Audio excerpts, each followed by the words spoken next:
नमस्कार, आप देख रहे हैं अनंत ज्ञान और मैं रीत हाजिर हूं दिन भर की बड़ी अपडेट्स के साथ। क्या हिमाचल की सुक्खू सरकार में होने जा रहा है सबसे बड़ा राजनीतिक फेरबदल, या मॉनसून सत्र से पहले कैबिनेट विस्तार, मंत्रियों के विभागों में बदलाव और कांग्रेस संगठन में नई जिम्मेदारियों का ऐलान होने वाला है?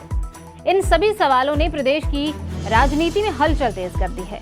नई दिल्ली में मुख्यमंत्री सुखविंदर सिंह सुक्खू, कांग्रेस के प्रदेश अध्यक्ष विनय कुमार और पार्टी हाईकमान के बीच हुई अहम बैठकों के बाद राजनीतिक चर्चाएं और तेज हो गई हैं। सूत्रों के अनुसार बैठक में सरकार के कामकाज, संगठन की स्थिति और आगामी रणनीति पर विस्तार से चर्चा हुई। इसके साथ ही मंत्रिमंडल विस्तार और विभागों के फेरबदल को लेकर भी मंथन किया गया। चर्चाओं के बीच कुल्लू के विधायक सुंदर ठाकुर और ज्वाली के विधायक संजय रतन के नाम पर मंत्री पद के लिए सबसे आगे बताए जा रहे हैं। वहीं कुछ मौजूदा मंत्रियों के विभाग बदले जा सकते हैं। विधानसभा उपाध्यक्ष के रिक्त पद को भरने, कांग्रेस संगठन में नई नियुक्तियां करने और संगठन सरकार के बीच बेहतर समन्वय के लिए मंत्रियों को जिलों की जिम्मेदारी सौंपने की तैयारी बताई जा रही है। हालांकि अंतिम फैसला हाईकमान की मंजूरी के बाद ही होगा, लेकिन इतना तो तय है कि मॉनसून सत्र से पहले सुक्खू सरकार और कांग्रेस संगठन में बड़े राजनीतिक बदलाव देखने को मिल सकते हैं। अब पूरे प्रदेश की नजरें सरकार के अगले बड़े फैसले पर टिकी हुई है। हिमाचल की सियासत में हलचल तेज हो गई है। विधानसभा के मॉनसून सत्र की तारीख भी तय हो चुकी है, जो कि 21 अगस्त सुबह 11 बजे से प्रदेश विधानसभा का मॉनसून सत्र शुरू होगा।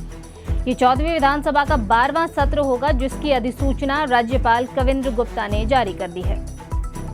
सत्र शुरू होने से पहले ही राजनीतिक माहौल गर्मा चुका है। विपक्ष भाजपा ने संकेत दिए हैं कि वे भाजपा नेताओं पर दर्ज एफआईआर, आपदा प्रबंधन, कानून व्यवस्था और सरकार की कार्यशैली जैसे मुद्दों पर सरकार को घेरने की तैयारी में है। वहीं सत्ता पक्ष भी विपक्ष के आरोपों का जवाब देने के लिए पूरी तरह से तैयार है। इसी बीच सुक्खू मंत्रिमंडल में संभावित फेरबदल, नए मंत्रियों की एंट्री और विधानसभा उपाध्यक्ष की नियुक्ति को लेकर भी चर्चाएं तेज हैं। ऐसे में इस बार का मॉनसून सत्र केवल विधायी कार्रवाई तक सीमित नहीं रहेगा, बल्कि प्रदेश की राजनीति के लिए बेहद अहम साबित हो सकता है। हिमाचल सरकार एक बार फिर बाजार से बड़ा कर्ज लेने जा रही है। विकास कार्यों, कर्मचारियों के वेतन, पेंशन और अन्य वित्तीय जरूरतों को पूरा करने के लिए सुक्खू सरकार ने 700 करोड़ रुपए का नया ऋण लेने का फैसला किया है। इस संबंध में वित्त विभाग ने अधिसूचना भी जारी कर दी है। सरकार Himachal Pradesh state development loan के तहत 2 सरकारी बॉन्ड जारी करेगी। इनमें 400 करोड़ रुपए के SGS 2044 और 300 करोड़ रुपए के SGS 2049 बॉन्ड शामिल हैं। इनकी ई नीलामी 4 अगस्त को भारतीय रिजर्व बैंक के माध्यम से होगी, जबकि सफल बोलीदाता 5 अगस्त को भुगतान करेंगे। इस नई उधारी के साथ चालू वित्त वर्ष में हिमाचल सरकार का कुल बाजार ऋण 3,500 करोड़ रुपए तक पहुंच जाएगा। वहीं कर्ज लेने और तय भुगतान के बाद प्रदेश पर कुल देनदारी करीब 1.10 लाख करोड़ रुपए का अनुमान है। सरकार का कहना है कि जुटाई गई राशि का उपयोग सड़क, स्वास्थ्य, शिक्षा, आधारभूत ढांचा, वेतन, पेंशन और अन्य विकास परियोजनाओं पर किया जाएगा। वहीं दोनों बॉन्ड पर निवेशकों को साल में 2 बार ब्याज का भुगतान किया जाएगा। हिमाचल पुलिस में विवाद थमने का नाम नहीं ले रहा है। एक बार फिर से एक के बाद एक सामने आ रहे मामलों ने पुलिस विभाग के भीतर हलचल बढ़ा दी है। हाल ही में harmony of the pines police band के इंस्पेक्टर विजय कुमार के निलंबन और विभागीय जांच के बाद अब ये मामला नया कानूनी मोड़ ले चुका है।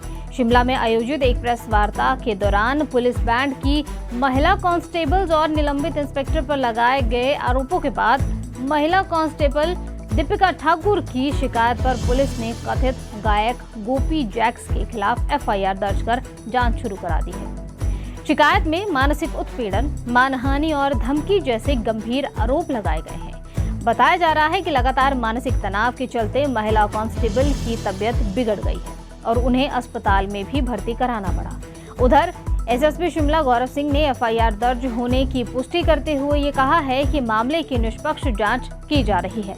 अब ऐसे में सभी की नजर इस हाई प्रोफाइल विवाद और जांच को आगे बढ़ाने की कार्रवाई पर टिकी हुई है। हिमाचल पुलिस महकमे से एक जुड़ी बड़ी खबर भी सामने आई है। पुलिस मुख्यालय ने शिमला के साउथवुड स्थित पुलिस अधीक्षक के सरकारी आवास पर वर्ष 2022 से 2025 के बीच हुए मरम्मत और अनुरक्षण कार्यों के खर्च की विशेष ऑडिट जांच के आदेश दिए हैं। इस मामले में जांच के लिए 3 सदस्यीय विशेष ऑडिट समिति का गठन किया गया है, जिसकी अध्यक्षता पुलिस मुख्यालय के उप नियंत्रक यानी कि वित्त और लेखा विभाग करेगा। समिति को 1 सप्ताह के भीतर अपनी रिपोर्ट सौंपने के निर्देश भी दिए गए हैं। जांच में ये भी पता लगाया जाएगा कि मरम्मत के लिए धन कहां से आया, खर्च की मंजूरी किस स्तर पर दी गई और क्या पूरे काम में सरकारी वित्तीय नियमों का पालन किया गया। यदि जांच में किसी भी तरह की वित्तीय अनियमितता या नियमों का उल्लंघन करने की पुष्टि होती है तो संबंधित अधिकारियों की जिम्मेदारी भी तय की जाएगी। गौरतलब है कि इस अवधि के दौरान आईपीएस अधिकारी संजीव गांधी शिमला के पुलिस अधीक्षक थे। हालांकि इस पूरे मामले पर अभी तक उनकी ओर से कोई आधिकारिक प्रतिक्रिया सामने नहीं आई है। कुल्लू के आने से बेहद दर्दनाक खबर सामने आई है। राणाबाग बरहेड़ मार्ग पर पहाड़ी से चट्टान गिरने से एक कार गहरी खाई में जा गिरी। हादसे में रामपुर के स्त्री रोग विशेषज्ञ डॉक्टर ब्रिज ठाकुर और उनकी पत्नी सविता ठाकुर की मौके पर ही मौत हो गई, जबकि उनकी बेटी घायल हो गई है। और इस हादसे के बाद से सड़क सुरक्षा व्यवस्था पर भी गंभीर सवाल उठ रहे हैं। स्थानीय लोगों का कहना है कि साल 2020 से अब तक इसी स्थान पर 3 बड़े हादसों में 5 लोगों की जान जा चुकी है, लेकिन अब तक यहाँ क्रैश बैरियर और पैरापिट नहीं लगाए गए हैं। हादसे के बाद भी पहाड़ी से लगातार पत्थर गिरते रहे, जबकि स्थानीय ग्रामीण और विधायक लोकेंद्र कुमार राहत कार्य में जुटे रहे। अब इस दर्दनाक हादसे ने सड़क सुरक्षा और प्रशासनिक लापरवाही पर भी नई बहस छेड़ दी है। हिमाचल के लाखों सरकारी कर्मचारियों और पेंशनरों के लिए बड़ी खबर है। लंबे समय से लंबित 15% महंगाई भत्ता यानी डीए और एरियर के मामले में हिमाचल प्रदेश हाईकोर्ट ने राज्य सरकार को अहम निर्देश दिए हैं। हाईकोर्ट ने कहा है कि कर्मचारी 4 सप्ताह के भीतर अपना अभ्यावेदन सक्षम प्राधिकारी के समक्ष प्रस्तुत करें, जबकि सरकार को उस पर 12 सप्ताह के भीतर ही फैसला लेना होगा।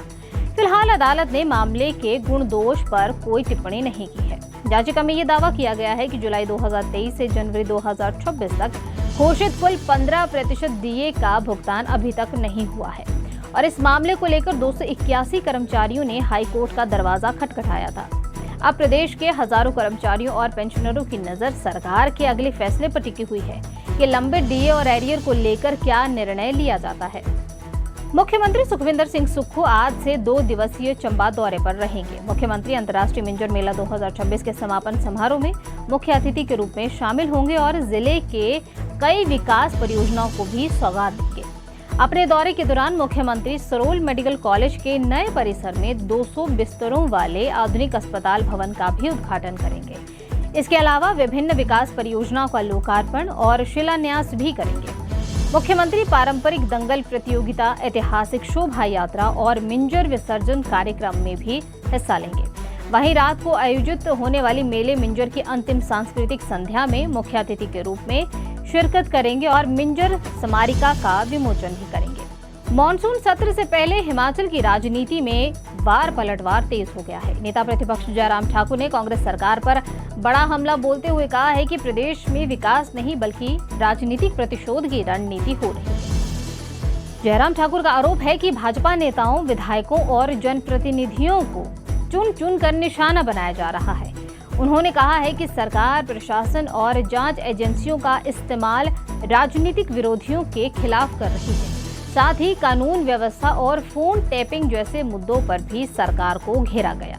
उन्होंने ऐलान किया है कि भाजपा प्रदेश से सरकार के कथित भ्रष्टाचार, वित्तीय कुप्रबंधन और जन विरोधी फैसलों से जुड़े दस्तावेज जुटाकर एक चार्जशीट तैयार करेगी और इसे लेकर गांव-गांव जन जागरण अभियान चलाया जाएगा।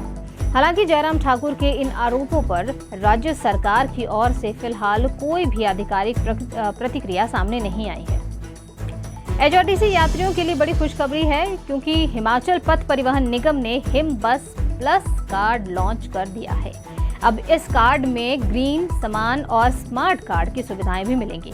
सिर्फ 365 रुपये में बनने वाले ये कार्ड 1 साल तक के लिए वैध रहेंगे और जिन यात्रियों के पास पहले कोई रियायती कार्ड नहीं था, उन्हें भी अब बस किराए में 5% की छूट मिलेगी, जबकि वरिष्ठ नागरिकों को 15% की छूट दी जाएगी। इतना ही नहीं, 1 साल में 10,000 किलोमीटर यात्रा करने वाले 1,500 रुपये और उससे अधिक सफर करने वालों पर 2,000 रुपये तक का कैशबैक भी मिलेगा। ये कार्ड ऑनलाइन बनाया जा सकेगा और घर तक डिलीवर होगा। और लग्जरी बसेस में भी ये मान्य रहेगा। साथ ही ये डिजिटल वॉलेट की तरह काम करेगा, जिससे यात्री सीधे किराए का भुगतान भी कर सकेंगे। फिलहाल इस बुलेटिन में इतना ही। बाकी की तमाम जानकारी के लिए आप जुड़े रहिए अनंत ज्ञान के साथ।